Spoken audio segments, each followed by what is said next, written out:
এই দেখো হাতে কটা গাছ নিয়ে ছাদে চলে এলাম বসাবো বলে। চলো বলছি কিসের গাছ।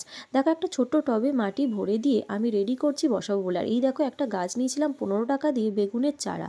এইটুকুনি গাছ 15 টাকা। দেখো খুলে নিলাম, শেকড়ও গজিয়েছে এবং ভালো করে বসিয়ে দিলাম।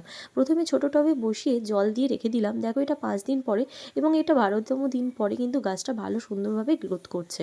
আর এদিকে দেখো একটা বালতিতে আমি মাটি সবজির খোসা দিয়ে রেডি করছিলাম, কারণ মাটির পরিমাণ কম রয়েছে। তো এইভাবে সবজির খোসা দিয়ে একটা করে লেয়ার দিয়ে শুকিয়ে তার মধ্যে হলুদ গুঁড়ো ছড়িয়ে ওপর থেকে আবারও কিছুটা মাটি দিয়ে চাপা দিলে এটা দেখবে পরে কিন্তু সারযুক্ত একটা মাটিতে পরিণত হয়। তো এই বালতিটার মধ্যেই আমি কিন্তু গাছটা বসাবো। এটা প্রায় 18 দিন পরে গাছটা দেখো কি সুন্দর। গাছটাকে বসিয়ে সুন্দর করে জল দিয়ে এবং হলুদ গুঁড়ো ছড়িয়ে দিলাম। হলুদ তো অ্যান্টিবায়োটিকের কাজ করে। আর গাছে দেখো একটু পোকা লেগেছে, স্প্রে করতে হবে।